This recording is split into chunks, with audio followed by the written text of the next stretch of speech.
بسم اللہ الرحمن الرحیم. السلام علیکم student. I am Mavish, your teacher of Urdu and Islamiyat, and I teach you in class 5. So take out your book of Urdu.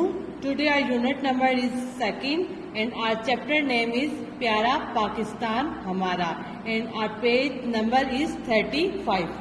Okay student, ہمارا آج کا chapter ہے پیارا پاکستان ہمارا. میں اس کے بارے میں آپ کو بتاؤں گی.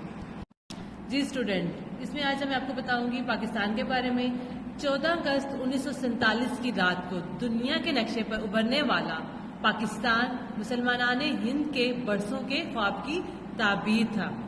حضرت قائد اعظم نے بڑے جتن سے ہمیں یہ ملک بنا کر دیا ہے اور ہمارا فرض ہے کہ اس گھر کے تحفظ, دیکھ بھال اور تعمیر و ترقی میں ہم دن رات ایک کر دیں. کیا مطلب ہے کہ ہم اس کی دیکھ بھال, اس کی اپنے ملک کی دیکھ بھال کریں, اس کی حفاظت کریں. ہمارا فرض ہے کہ ہمیں اس کی تعمیر و ترقی میں ہمیں دن رات ایک کر دینا چاہیے. مسلمانوں کے لیے علیحدہ وطن کا نام پاکستان کیمبرج یونیورسٹی کے ایک طالب علم چودھری رحمت علی نے تجویز کیا تھا. کس نے کیا تھا؟ پاکستان کا نام کس نے رکھا؟ چودھری رحمت علی نے تجویز کیا تھا. 1933 میں ایک انہوں نے کتابچہ لکھا جس کا نام تھا اب یا کبھی نہیں. اس میں انہوں نے اکثریتی آبادی والے علاقے پنجاب سے پے, صوبہ خیبر پختونخوا کے اخوانوں سے الف, کشمیر سے کاف, سندھ سے سین, بلوچستان سے تان لے کر پاکستان کا لفظ بنایا. اچھا, قومی زبان ہماری کون سی ہے؟ ہماری قومی زبان اردو ہے اور ہمارا اسلام آباد ہمارے ملک کا دارالحکومت ہے. پاکستان کے کتنے صوبے ہیں؟ 4 صوبے. کتنے صوبے ہیں؟ 4. صوبہ سندھ, صوبہ پنجاب, صوبہ خیبر پختونخوا, صوبہ بلوچستان. ان سب کے بارے میں آپ کو میں تفصیل سے پوائنٹس بتاؤں گی کہ کون سے علاقے میں کیا کیا خصوصیات ہیں اور کس طرح ہمیں اس سے کیا کیا فائدے ہوتے ہیں. سب سے پہلے میں آپ کو صوبہ پنجاب کے بارے میں بتاؤں گی. صوبہ پنجاب گنجان آباد علاقہ ہے. اس کا دارالحکومت کون سا ہے؟ لاہور. 5 دریاؤں کی یہ سرزمین ہے. پنجاب جو ہے قدیم تہذیب کا گہوارہ ہے. اس پنجاب کی جو عوام ہے انہوں نے بڑا بڑھ چڑھ کر اس میں حصہ لیا تھا. قیام پاکستان کے لیے بے مثال خدمات انہوں نے انجام دی تھیں. پنجاب ہمیشہ سے صوفیہ کرام اور بزرگان دین کی توجہ کا مرکز رہا ہے. یہ اس میں ہمیشہ صوفیہ کرام اور بزرگان دین کی توجہ کا مرکز رہا ہے.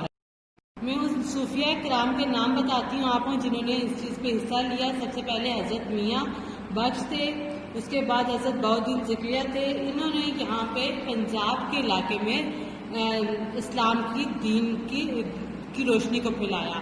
آج بھی بزرگان دین کا فیض یہاں پر جاری ہے. نیکسٹ ہے صوبہ سندھ. آبادی کے لحاظ سے دوسرا بڑا صوبہ ہے. کس لحاظ سے؟ آبادی کے لحاظ سے. اس صوبے کا نام دریائے سندھ سے ماخذ کیا گیا ہے.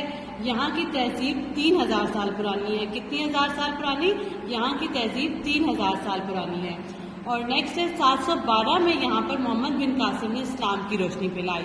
712 میں یہاں پہ کس نے اسلام کی روشنی پھیلائی؟ محمد بن قاسم نے. قیام پاکستان کے بعد کراچی کو پاکستان کا دارالحکومت بنا دیا گیا.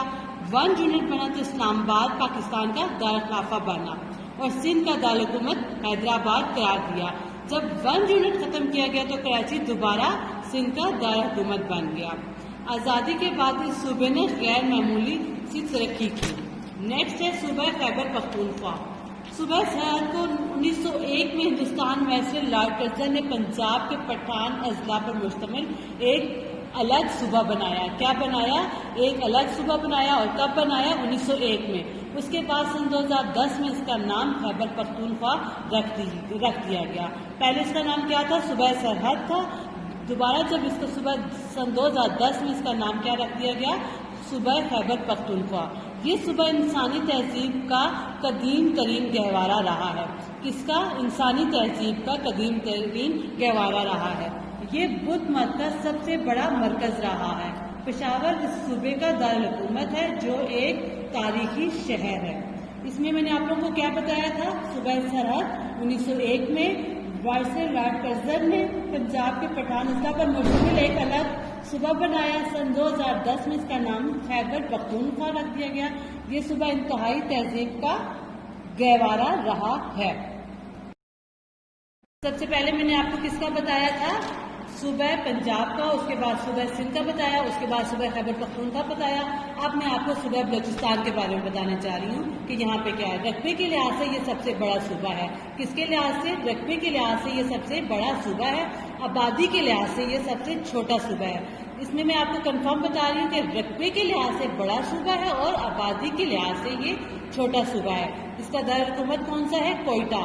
یہاں کی تہذیب اور تاریخ دوسرے صوبوں کے مقابلے میں پرانی ہے.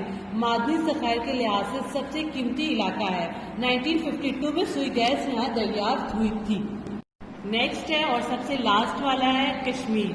کشمیر میں آپ کو بتاتی ہوں کہ اس میں کیا کیا خصوصیات ہیں. کشمیر مسلمانوں کی اکثریتی آبادی کا علاقہ ہے. کشمیر کے عوام اپنے حق کے لیے مسلسل جدوجہد کر رہی ہے اور قربانیاں دے رہی ہے. ان کی جدوجہد ایک دن ضرور کامیاب ہوگی.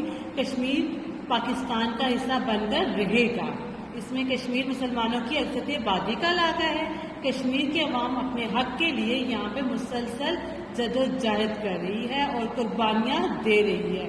ان کی جدوجہد ایک دن ضرور کامیاب ہوگی اور کشمیر ہم انشاءاللہ پاکستان کا حصہ بن کر رہے گا. اس میں نے آپ کو صوبہ سندھ، بلوچستان، خیبر پختونخوا، کشمیر اور صوبہ پنجاب کے بارے میں بتایا. تمام علاقوں کے بارے میں میں نے مختلف چیزیں بتائی ہیں آپ لوگوں کو. اس کے بعد پاکستان کے تمام لوگ ایک دوسرے کے غمخوار ہیں اور پیار و محبت سے رہتے ہیں. قائد اعظم کا فرمان اتحاد، تنظیم اور ہمارا ایمان ہمارا اساس ہے. اللہ تعالیٰ ہمارا یہ جذبہ ہمیشہ ہمیشہ قائم رکھے. اس میں نے آپ کو کیا بتایا ہے؟